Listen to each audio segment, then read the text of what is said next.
I'm Caity Massoud, and this is Flute Unscripted. I sit down with a new artist every week and share their uncensored stories with you. You're listening to Season 2, brought to you by Flute Center of New York, the exclusive marketplace for flutes. Join us and subscribe, and please stay tuned to the end of the episode for a very special Flute Center of New York code for our podcast listeners.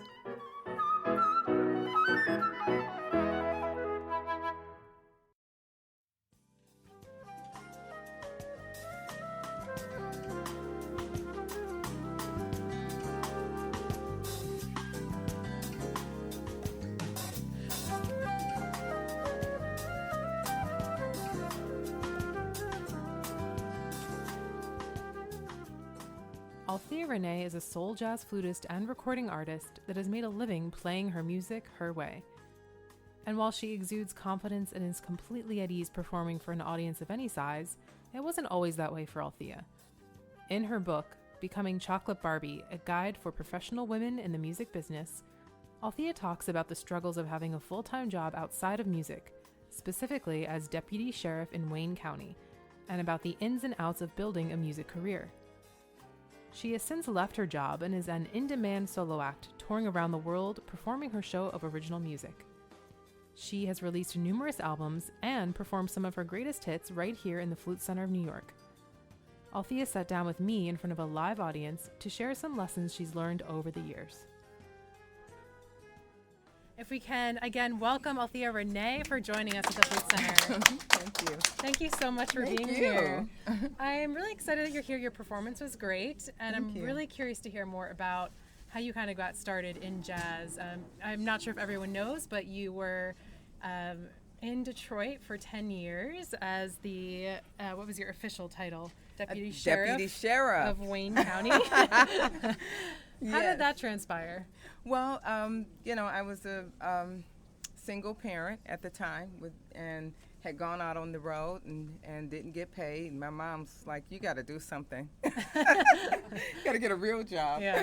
So that's what, I had the choice. I didn't want to be a Detroit cop because, I'm not running. You run in a garage, I'm not running behind you. So I chose the sheriff's department. I thought that was the safest of the three.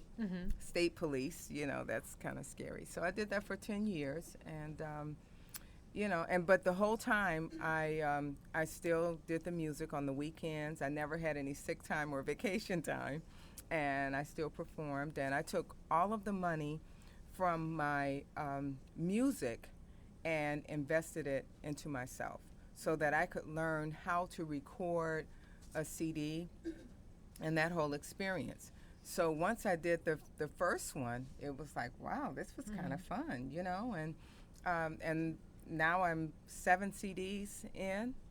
And what has that experience been like? Because you have released a CD on your own independently, right? And now you've done some with some labels. Is that a little bit different? It's all different. So the first one was, Flute Talk. That was kind of a fluke with the MP3s. I don't know if some of you guys remember. That's kind of the first stuff that came out. And I had all these little tracks I had put on. And so I just said, let's make it into a CD. So some of them weren't mastered. And so that's my very first one. And then the second one I actually did where I read books and learned how you put together, how you hire producers and the whole thing. And I spent my own money to do that. And then I got a distribution deal with the third CD through Koch. And so each experience, then I was able to learn about distribution deals and how they work, and that's where you have recorded and paid for your CD, and now you're kind of leasing it to a company that will reproduce and distribute it for you. So that's the distribution deal. And then I went on to go with a sponsor who actually he owned a jazz club and wanted to start a label, and that was no restrictions. And that proved to be not good at all because he didn't know anything about the music business. So there were lots of bounce checks where he was nowhere around, and it just looked like I was the lame one. So that's I learned something there, and then I got with Trippin' and Rhythm label, and they have a lot of artists. That was the first major label deal that I had, and although it was great, was able to go to Dubai and perform twice for the Dubai Jazz Festival. As a matter of fact, that's where they offered me the deal, and and I subsequently was able to get a #1, which in the history of Billboard, there has never been a flute that has reached #1 from any flutist ever, and so I was the first. And so that was really great, and I held the #1 on Billboard for 10 weeks. Did it get me anything? Yes and no, because the grind really never, it's just different levels. Right. So you think, oh, once I get here, I can relax. It's like, no, you can never relax. It's just, the grind is continuous. So then, with that deal, it was like now they own my masters because they were, I signed with them, and now they're charging me $7, $8 per CD. Whereas if you're doing it yourself, you're paying, $1 or less per CD? So that means $100. I'm not getting anything. $700, I'm getting like 100 CDs or less. And then I go out and sell those. It just was not, it wasn't adding up. So I knew I had to go back to being independent. So for me, being independent is where it's at, especially in this day and age, because it's so easy to, you can record a CD in your home.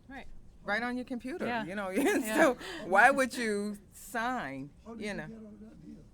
How did I get out of it? After like 5 years, basically, they did because they did the one CD, and then they were supposed to do, I was supposed to do 3 more, and they never did, and that's what labels will do sometimes with a lot of artists. They'll sign you, and then they won't do anything with you, and they'll promote other artists on the label, and you're just kind of left out. So after 5 years, I just said I wanted out, and so they let me out, no problem. And during that time, I did live in Detroit, and so I just went to Detroit.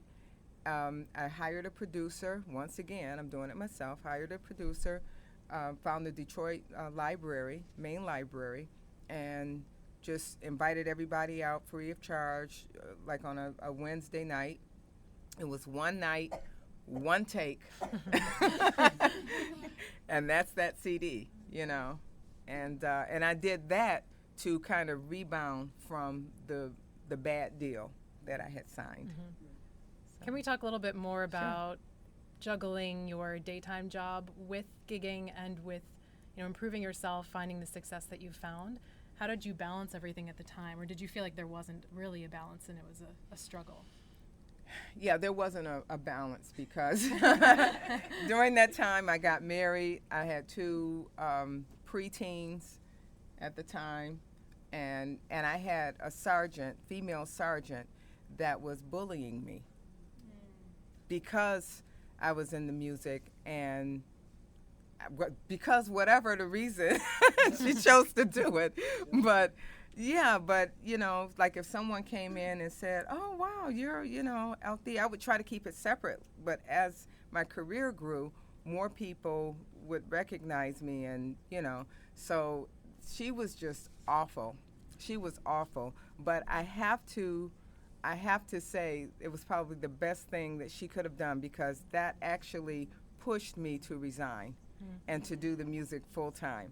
So a lot of times, when you look at a bully can push you to greater things. And so I'm glad it happened, because maybe I would have stayed longer. Were you a little nervous making that transition? Oh, yes. Resigning, yeah. Oh, yes. I really was. She was trying to pressure me so much that I got really stressed out, and I took a leave. I have a son who is dyslexic, so he was really struggling in school.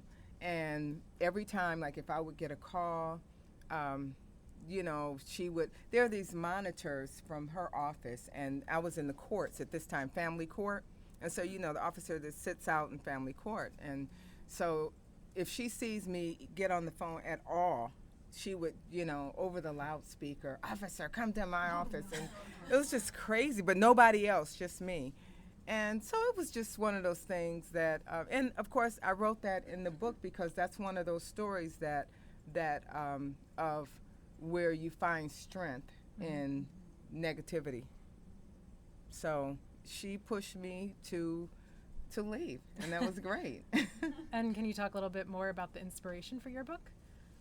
Oh, so so during my time, at the county, the inmates would always say, "That's the Black Barbie doll." She looked like a Black Barbie doll. And she wear a ponytail like Barbie at the time. And so it kind of stuck, and we would laugh about it. As a matter of fact, I had went on the Apollo show and actually won the Apollo show back in the day. And so when I went in there, the inmates would say, that's the girl on the television.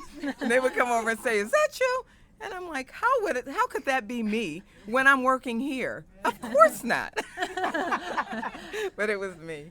Yeah. And so the becoming Chocolate Barbie is really a metaphor for becoming confident in being a dark-skinned woman, in the music business, and often throughout my life being treated a certain way. That, and overcoming all of that to be able to say, I love myself, I'm cool with everything about me, I'm cool. So if you're not cool with it, that's your problem. Mm-hmm. And so it took a long time to get there because there are always people, I don't care what it is. For me, it was being dark-skinned. For someone else, it could be weight or whatever it is that somebody decides to be negative about. So that's just, yeah. So that's what this book is all about. It talks about, like, from an interview point of view, some of the pitfalls and things that I've experienced, and how the lessons that I learned. That's the first half. And then the second half of the book really talks about the business of the music and different types of deals, 360 deals, record deals, versus independent. And I'm not telling you to do any of it. I'm just providing information. Do you have a specific story you can share with us about the pitfalls? Like a big major one that you think? Yeah. Well, there are a couple. There's one. Okay, so when I was first starting out, I had a band, and I had to be like 19, and I was really nervous. Nobody would hire me because I played the flute, and they would always say, "You sing?" And I would say, "No, you play the sax." So I put together this group called Solar Funk. I know, it sounds corny. And none of the guys would respect me. Like, none of the guys would learn any of the music that I gave them that I wanted to play, or I would give them the music, and they say, "Why do you want to play that song?" And make you feel like, or they want to tell you we should do this, or let's just do this because nobody learned it, and so let's just do this. And I'm thinking, no, I want to play my music, So anyway, we played this show, and I think everybody was making $50 or something like that. And at the end of the night, this guy, kind of pimp kind of guy from Detroit, he owned a club, and the typical, kind of pimpster that maybe has a front for something else, And so we played and everything, and at the end of the night, he says, we didn't have a crowd, so we didn't make no money. So I said, well, but we played, and we had a deal, and he says, "Look, I don't have any money for you. Get away from me." And I was like, "No, I'm not going to leave." I said, "I'm not leaving until I get my money because I've got to pay my guys. They played, and you can't do that." And next thing I know, this guy puts a sawed-off shotgun in my face and tells me, cursing at me, tells me to get away, So the guys in the band, they were like, "Come on, let's just go," So then all of the guys, they were all there. So all of the guys said, "Well, you know what, just give me gas money or, whatever." We saw what happened. But there was one keyboardist who said he wanted all of his money. And so I had to pay him, and I was broke at the time, just starting out, you know. And so I paid him and everything, and I was really, really depressed. I almost wanted to give up, you know. But I continued, you know, playing and you know, continued to bring music to rehearsals. I don't want to just play anything that everybody knows. I want to play my music, you know. 5 years later, this pimp guy comes in, scars, you know. He comes into a club that I'm playing and comes over and says, "Wow, I can't believe I'm looking at you on stage 5 years later and you're still, you know, playing." He says, I'm really, really inspired and impressed. He said, and I wanted to give you, he gave me $400. 5 years later.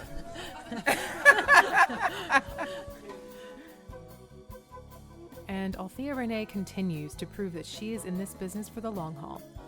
She is constantly on the road touring and has been featured at the Seabreeze Jazz Festival, International Dubai Jazz Festival, Austin Jazz Festival, Barbados Jazz Excursion, and Mallorca, Spain Jazz and R&B Festival. She has released 7 solo albums, the latest in 2017 titled Unstoppable, and she stays true to herself through her original songs. Have you always been writing your own charts and doing a lot of arranging? Because you do some covers too. Yeah, but I arrange, arrange and write. Is that something you're always comfortable with from the beginning, or is that take It a little is time? because I write melodies. That's really my strong set, and I think I do that because I have my own perspective of how I play, and my melodies and things, you know, really reflect that. So I think it's important that I write them so that, you know, they come from me. Right. Yeah. That makes sense. Yeah. And you talked about the support of your husband, and today you played a song that you attributed to him. What do you think has been maybe a positive of having support from your family and maybe a drawback? Do you feel a little bit of pressure, especially when you were making a big career shift, to support your family, or like you're maybe going to let them down if things didn't pan out the way you hoped? Yeah, well, my dad early on, at first he was really, really negative. He was positive until I said I wanted to play jazz, and then I was really baffled that he was not supportive. Were you doing mostly classical before? Well, I was classical, and then when I said I wanted to play jazz, he would discourage me, but not my brothers. So it took longer for me to start playing jazz because I would get nervous. He would say, you know, you don't have any soul, you don't have, you know, and stuff like that. So it was kind of like, you know, but I don't know, instead of getting hurt, I would be hurt. But like just in that instant, I would just be like, I'm going to keep going, and I'm going to, you know, keep doing it. And after a while, I think it was because he felt like this business was really hard for women. Yeah. And it is because, you know, women have a hard way to go. Even now, there are only a handful of women, instrumentalists, that are on the main circuit as headliners for jazz festivals. Nothing to go to a whole 3-day jazz festival and not see one woman. And if you do, she's singing. Like, we gotta sing. Right. You know, singing is fine, but that's not, you know, we have some fabulous female instrumentalists, you know, and why do we always have to be lumped in a group where, oh yeah, we got this girl group, you know? Mm-hmm. No. Right. Yeah. How did you get to be in so many festivals and on tour so quickly? It seems like. No, it hasn't been quick. Did it take a long time? No, it has not been quick. Can you tell us the realities of that transition then? Because it seems like, you know, I leave my job and then bam, I'm on tour, I'm at festivals, everything is easy peasy. Yeah, well, when I made the move from Detroit to Houston, I had a couple of friends who a sax player and violinist, and they were doing a lot of stuff in Texas. Whereas in Detroit, it's kind of like, it's just Detroit. When you go to Texas, there's Houston, Austin, Dallas. You know, you've got all these different places that you can play. So, like San Antonio. Yeah. I didn't want to leave out where I live. So, and but really it's just a lot of, some, like I got on a cruise and he says, well, we'll bring you on, but not for pay. You just kind of play in the jam session, and if you impress on the jam session, this was like my very first like kind of big thing, then if you impress us on that, then we'll bring you back as a headliner, one of the headliners for the next year. So that's what I did. I went on there, and that performance is on YouTube. And you talk about my whole mouth was so dry because I was so nervous. Yeah. And because I knew what it meant. Everything's on the line. Everything's on the line. And the band, it wasn't just a normal 4-piece. This was a jam session. So you had 2 guitars. You had the bass, 2 or 3 keyboards. The music was so loud on the stage. And my whole time I'm thinking, and the drummer kicked it off really fast, the song, really fast. And I'm thinking, oh my gosh, how am I going to do this? How am I going to do this? And like, I've got to shine. And I just have them break it down. And that's a lot of times I'll have the band break it down just so I can hear, because it's so hard to hear. And yeah, so I had to play hard. I had to play for my life. And just so happened that Candy Dolfer was, she's from Holland, and she was on the show. And so during the jam session, I came out. This was after I had played. Then I came back and we played together and took 4s and all of that. And after that, it just kind of blew up from there, where some people were saying, wow, I think she burned Candy. I was like, no. So then Candy turns around. She got wind of it, and she's like, you know what? Why don't you come over to Rotterdam and play with me at the North Sea Jazz Festival? Wow. That's where I met Wynton Marsalis and Snoop and Sly and India Arie, and all these people were over there. And again, I was, really, really nervous. But the biggest thing is that you have to get out of being nervous. You have to put your game face on. You can be nervous, but when you hit the stage, you better play. You better bring it. And for women in jazz, or in music, you have to bring it harder than the men. I'm just not gonna lie. You have to bring it hard. If you don't, you just kind of fade in the background. And that's not good. You don't want to be there. Do you have any other advice for young people that maybe someone that can't quite make that transition yet out of a full-time gig, or something that they're not 100% in love with, but it's providing stability, how to pursue their career or advance it a little bit on the side, do your hustle on the side? Well, my first thing would be to do a single, if you can't afford a CD, or EP, which is like 5 songs. You need to have something, because nobody wants to hire you if you don't have something to reference your brand. Who are you as an artist? I remember I had an audition for Blue Note Records, and the guy flew to Detroit, and I was so overdressed. I mean, I was sparkles from head to toe. And when I played, I didn't have a lot of original material, so I just kind of played cover songs and stuff. And after, I thought, well, I got a good chance. Well, he came and said, you sounded great. Of course, they're going to say that. But I don't know who you are as an artist. He said, who are you as an artist? And I couldn't answer that. And he says, and if I had done my research, I would have known that he already had Bobby Humphrey on his roster. So he wasn't really going to look for another flutist at that time. So, and I was really, really young and not confident. Again, every time I look back on my career, everybody knew I wasn't confident. And if you're not confident, if you don't believe in you, how do you expect somebody else to? Right.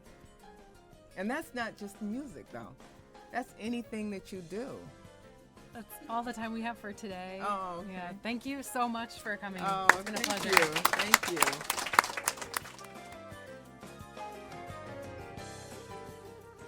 For an artist that is more often than not heard on a large stage or stadium, it was really a treat to hear her play in such an intimate setting. As she walks out into the audience on her last song to dance with her fans, you can tell the one-on-one connection is important to Althea. She is unapologetically herself and certainly inspired us all to find our unique voice and demand it be heard.